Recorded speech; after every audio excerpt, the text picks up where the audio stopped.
दिल में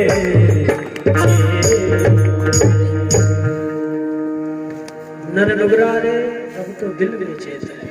तो भैया अपने मन को ही शर्म आनी चाहिए कि हम क्या कर रहे हैं, हम कैसे जी रहे हैं, क्या खा रहे हैं, क्या पी रहे हैं, कैसे सो रहे हैं, कैसे जाग रहे हैं, ये हमारी आत्मा को पता और हमारे मन को पता। मनुष्य खुद के पाप का गवाह खुद ही है। आत्मा है बंधु है, आत्मा है रिपु, आत्मा ही आत्मा का मित्र है, आत्मा ही आत्मा का शत्रु है। इसलिए अपने आप पर जब हम मरे तो ये गर्व हो कि हम कैसा जीवन जी करके जा रहे हैं, ये हमें गर्व होना चाहिए। उस त्रेता युग में तो एक ही रावण था, अब तो कलयुग में न जाने कहां हर घर में हर गली में रावण हो गए, हर गली में रावण हो गए हैं। बस राम की कमी है। तो अब इस शूर्पणखा की भतीजियों की भी कोई कमी नहीं है, हर गली में शूर्पणखा बैठी है। तो मेरी माताओं से गर्वत प्रार्थना देखना माता, खैर मांडवा टिकट की माताओं की बात नहीं कर रहा हूँ, बाहर की बात है। यहाँ की तो माता ऐसी अच्छी है, परंतु ऐसा नहीं होना चाहिए कि शूर्पणखा के सारे अवगुण हमारे भीतर आ गए हो। देखो मंथरा, आपने सब राम कथा सुनी है, मंथरा कितनी बुद्धिमान होगी, सोचिए जरा, कितनी बुद्धिमान होगी जिसने एक रात में ही पूरी अयोध्या का तख्ता ही पलट दिया, एक रात भर में राम को वनवासी बना दिया। कितनी बुद्धिमान होगी, बुद्धिमान तो होगी ही, लेकिन अपनी बुद्धि का उसने दुरुपयोग किया है, इसलिए वो बुद्धिमान नहीं हो सकती है। हम लोग भी हमारी मति का, हमारी बुद्धि का दुरुपयोग करते हैं, इसलिए मार खा जाते हैं। आज समाज में एक चीज की आवश्यकता है, हर एक जीव परेशान है। कई लोग हमारे पास भी आ जाते हैं कि महाराज कोई ऐसा उपाय बताओ या कोई ऐसा मंत्र बताओ जिससे हमारी दुकानदारी बढ़िया चलने लग जाए। कई लोग तुम्हारा ऐसा पूछते हैं कि बाबा कोई ऐसा मंत्र बताओ जिससे हमारी खेती में फसल अच्छी आने लग जाए। अरे भगवान दया करे मेरी खेती। अरे बाबले तुम साधु के पास ये पूछने के लिए आया? अरे मूर्ख आदमी ये पूछ कि मुझे भगवान मिलेगा कि नहीं मिलेगा। खेती में तो फसल होगी ही, दुकान तो चलेगी ही, लेकिन भगवान मिलेगा कि नहीं ये प्रश्न पूछना चाहिए। हमारा पूछने का भी ढंग, सोचने का भी ढंग, जीने का भी ढंग पूरा बदल चुका है। दत्तात्रेय भगवान ने 24 गुरु किए भैया, एक गुरु नहीं किया, 24 गुरु किया, लेकिन 24 गुरु बना करके जीवन जीने का ढंग उन्होंने सीख लिया। तुम तो एक से ही ढंग नहीं सीख पा रहे हो, 24 से क्या सीखो। और दत्तात्रेय भगवान ने किसी इंसान को गुरु नहीं बनाया, कुत्ता, गधा, बिल्ली, घोड़े, हाथी, आकाश, चंद्र, वायु, इनको गुरु बना करके ज्ञान ले लिया। तुम तो जीवंत गुरु को पाकर के भी ज्ञान नहीं ले पा रहे। जानवरों को गुरु बना करके उन्होंने अपने जीवन में जीवन जीने का ढंग सीख लिया। इसलिए गुरु क्या करते हैं, संत क्या करते हैं, तो बोले जीना सिखा देते हैं। सदगुरु तुम्हारे प्यार जीना सिखा देते हैं। इसलिए भयभीत मत रहो, डरो मत। हर एक व्यक्ति के मन में एक ही भय है। देखो मसान में जब हम किसी को जलाने के लिए जब जाते हैं, तो जब सब लोग कांधा जब देते हैं, सभी लोग जलाने के लिए परघट में जाते हैं, सामने चिता जलती है लकड़ी, तो उस वक्त सब लोग उसको देखते हैं खड़े रह करके। वहां एक जीवन का परम सत्य मैं आपको बता रहा हूं, सबका अनुभव होगा। चिता सामने, आंखों के सामने जल रही है, सब खड़े खड़े देख रहे हैं। कई लोगों के मन में तो इतना भयंकर वैराग्य और त्याग आ जाता है कि राम भैया आज से बेईमानी के धंधे सब बंद कर देंगे। कोई कहता है भैया, तो बोले आज से सारे 2 नंबर के काले धंधे। क्यों? तो बोले देखो इसका हाल क्या हो रहा है। तो ये वैराग्य कब तक रहता है? जब तक हम वहाँ मरघट में खड़े हैं। लेकिन जैसे ही वहां से वापस घर के लिए लौटे, घर में घुसे कि फिर वही लोलतेल लकड़ी का चक्कर लग जाता है। 2 मिनट के अंदर उसका वैराग्य गायब हो जाता है। महाराज, असली त्याग नहीं है। हमारा त्याग कैसा है? तो बोले बंदर के जैसा, कभी इस डाली में कभी उस डाली में।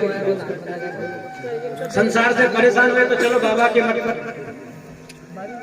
और बाबा के मठ पर जब आ जाते हैं तो वहां बोलते कि मेरा पोता क्या खा रहा होगा, मेरा बेटा क्या कर रहा होगा। तो भैया ये वैराग्य वैराग्य नहीं है। वैराग्य का मतलब होता है जैसे गंगा एक बार निकल पड़ी तो पीछे मुड़कर नहीं देखती, ऐसा ही हमारा त्याग होना चाहिए। ऐसा ही हमारा त्याग होना चाहिए। और जब सत्कर्म करके आप मरोगे तो निश्चित है आपको वैकुंठ की प्राप्ति होगी। ये बिल्कुल कंफर्म है। अगर सत्कर्म करके मरोगे और अगर निंदा चुगली चोरी झूठ बोल करके अगर मरोगे तो निश्चित है नरक नहीं जाओगे, भले ही तो स्वर्गवासी नहीं। टेंशन में दुख में भले ही कोई कह दे कि मुझे मरना है, मुझे जीना नहीं है, लेकिन मरना वस्तुतः कोई नहीं चाहता है। एक बार ऐसा ही एक बुढ़िया आंगन में कचरा साफ कर रही थी। बहुत ध्यान देते, बहुत प्यारी बात है। आंगन में बुढ़िया कचरा साफ कर रही थी। कचरा साफ करते करते करते वो बड़बड़ा रही थी कि हे भगवान, हे यमराज, संगी साथी सब चले गए लेकिन न जाने मुझे मौत कब आएगी। ऐसी वो डोकरी कह रही थी। बूढ़ी हो गई थी, आंखों पर हाई पावर का ग्लास का चश्मा लगा हुआ था, बाल हिमालय पर्वत की तरह सफेद हो गए थे, और झाड़ू लगाते लगाते कह रही थी, हे यमदूत, हे यमराज, मेरे साथी के सब संगी साथी सब चले गए लेकिन न जाने मुझे यमराज लेने कब आता है। ऐसा बड़बड़ा रही थी। इतने में वहीं से कहीं से यमराज जा रहे थे। यमराज ने सुन लिया, अरे नहीं तो किसने याद किया। तुरंत वहां प्रिया के सामने यमराज प्रकट हो गए। डोकरी ने उठाकर सिर देखा, महाराज आपको? बोले देवी, हम यमराज हैं। अभी अभी तुमने हमारा स्मरण किया, हम प्रकट हो गए, बोलो क्यों पुकारा तुमने? अब महाराज यमराज की बात सुनते ही डोकरी के हाथ में सब ढीले हो गए। और फिर उसने कहा कि यमराज को, महाराज आप यमराज हैं? बोले हाँ। आपने हमको अभी पुकारा, हम प्रकट हो गए, बोलो क्या इच्छा है तुम्हारी? बोले महाराज हमारी तो कोई इच्छा नहीं है, बस अब आप आ ही गए हो तो ये टुकड़िया मेरे सिर पे उछाई दो और जहां पधार रहे हो वहां पधारो। ये भक्तवत्सल 2 मिनट में टोकरी की भाषा बता। तो भैया मरना, टेंशन में दुख में भले ही कह दे कि यमराज को याद कर ले, लेकिन मरना कोई नहीं चाहता है। मंदिर में जाते हैं लोग तो स्वार्थ लेके जाते हैं, गुरु के पास जाएंगे तो स्वार्थ लेके जाएंगे। कई लोग तो मंदिर में जाते हैं तो भगवान को तो केवल दिखावा करते हैं, जीव उनका जूते में अटका रहता है बाहर पायरी के पास कि हमारा कोई जूता चप्पल उठा के ना ले लो पड़ेगा। तो ये भक्ति भक्ति नहीं है। तुम तो भटक ही रहे हो, तुम्हारे पीछे जो दूसरे वो भी भटक रहे हैं। और देखो उसकी एक सोच देखो आप जरा, कोई मर जाता है तो कितने दिन तक सूतक पालते हैं? सभी समाज में लगभग पालते हैं लोग सूतक। उनसे कहो भैया तुम कथा में क्यों नहीं आते? बोले महाराज जबरदस्त सूतक लगा हुआ है।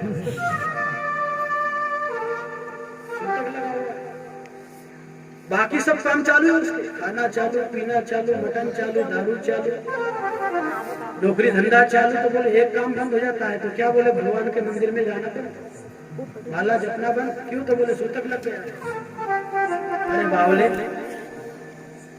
जिंदे बकरे को काट के जब पेट में डालता है तब तुझे कोई सूतक नहीं लगता क्या? हा? कोई मर जाता है तभी हमको सूतक लगता है, मुर्गे बकरे को काट के जिंदे को पेट में डाल लेते हो तब तुमको कोई सूतक नहीं लगता है। तो कितनी विचित्र सोच है, जरा आप जरा दिमाग से सोच के देखो। आदमी मर गया तो सूतक लग गया, और पशु पक्षियों को मार के खा जाते हैं तब उनको कोई सूतक नहीं लगता। इतनी विचित्र सोच है लोगों की। मेरे भाई बहन, ये विडंबना है हमारे समाज की, देश की, कि हम लोग इस सोच को लेकर के जी रहे हैं। हमारे बापू जी भी बहुत समाज में बहुत परिवर्तन उन्होंने करने की कोशिश करी, बड़े बड़े संतों ने कोशिश करी, लेकिन कहते हैं कि कुछ लोग ऐसे होते हैं समाज में, कुछ लोग ऐसे होते हैं कोयले की तरह, जिनको दूध से कितना भी धो लिया जाए, कोयले को तो कोयला काला ही रहता है, धुलता ही नहीं है, धुलता ही नहीं है, उसको कितने ही अभिषेक कर लो आप। और कुछ लोग तो कसम खा के बैठे हैं कि हम कभी सुधरेंगे ही नहीं, हम सुधरने वाले नहीं। तो ऐसे धोखे वाले लोग जो दुनिया में हैं, ये सोच के रखे हमको सुधरना ही नहीं, तो भैया ठीक है, तुम्हारे लिए फिर धोबी घाट बना के रखा है प्रभु ने। इसलिए मेरे भाई बहन की ये संकीर्ण मानसिकता हटाओ। हर धर्म में नेकी होती है, हर धर्म में धंधे होते हैं। एक शायर बहुत प्यारी बात कहता है शेर में, सुनिए और समझिए। हर धर्म में धंधे होते हैं, हर धर्म में नेकी होती है, हर धर्म में धंधे होते हैं, लेकिन सच पूछो तो यूं कहूं कुछ लोग ही गंदे होते हैं। बोलिए भगवत्सल।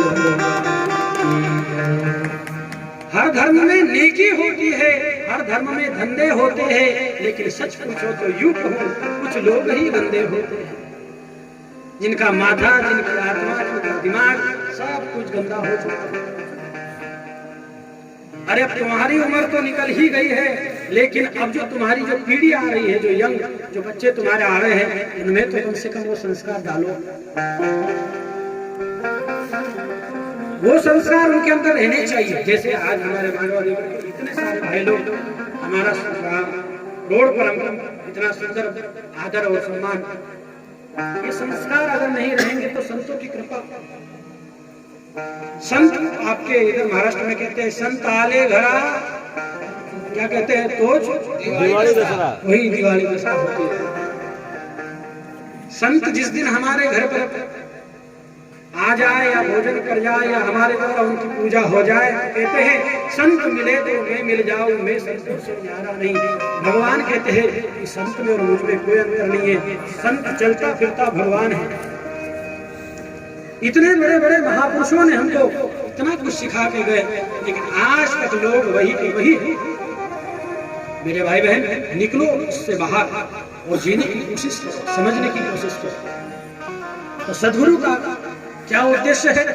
बोले सद्गुरु तुम्हारे प्यार ने, गुरुवर तुम्हारे प्यार ने अब जीना सिखा दिया।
जो सर किसी के सामने सजदा नहीं किया, जो सर किसी के सामने सजदा नहीं किया, जो सर किसी के सामने सजदा नहीं किया, जो सर किसी के सामने सजदा नहीं किया। आप लोगों की भी आवाज आनी चाहिए। इतना प्यारा संगीत है। संगीत हम लोग समझते हैं।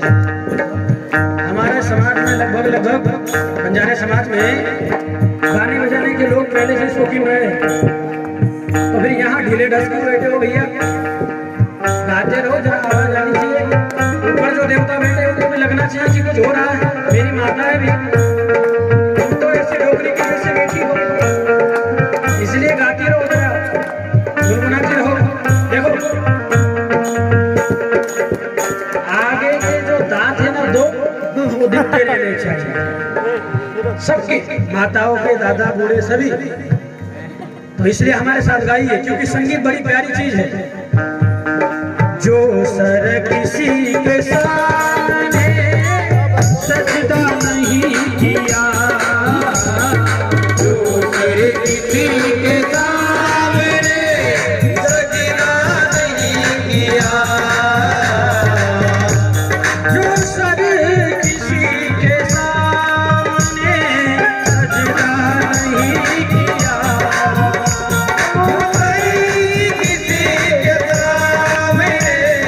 सजदा नहीं किया, वो सर भी आज आपके, वो सर आज आपके, पर झुका दिया, वो सर भी पर झुका दिया, तुम्हारी प्यारी ने जीना सिखा दिया, सद्गुरु तुम्हारे प्यारे ने जीना सिखा दिया, सद्गुरु तुम्हारे प्यारे ने जीना सिखा दिया, सद्गुरु तुम्हारे प्यारे ने जीना सिखा दिया, सद्गुरु तुम्हारे प्यारे ने जीना सिखा दिया।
हमारे म्यूजिशियन भाइयों के लिए एक बार जोरदार तालियां।